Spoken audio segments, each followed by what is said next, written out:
Hey everybody, Glenn here again with DigitalSandwich.net. Let's go over the Mesh Deformer today.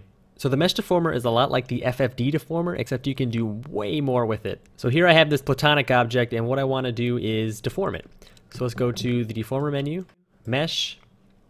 We drag our Mesh Deformer underneath the platonic object, and we can see that nothing really happens. So with the FFD Deformer, when you bring it up, there's already a box that you use to deform with, but with the Mesh Deformer, we make our own box to deform with. So here I have a really low-res sphere.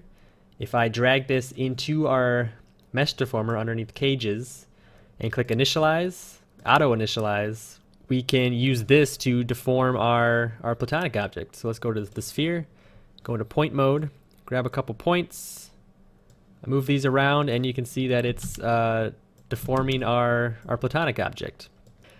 So if you had a high-res character, you could make a low-resolution mesh around it. You can use that to deform your character. And since you get to make your own object to deform with, you can do some very cool things. So for an example, here I have an absurdly high-res chair I just grabbed from the content browser. And what I want to do is add soft bodies to it to drop it on the floor and have it bounce and wiggle and do all that stuff. And if you've ever used soft bodies before, you know that simulating a chair like this would take forever.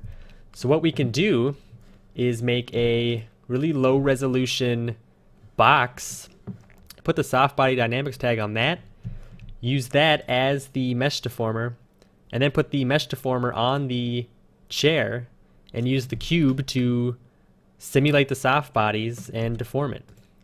So let's hit play. You can see it drops and it bounces around, and this isn't cached, this is going real speed on a pretty slow computer, and it's pretty decent for such a high-res chair. This is going pretty quick.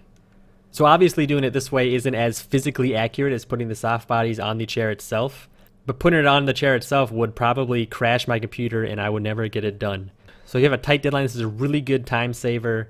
I've used it a bunch of times and usually nobody can ever tell the difference.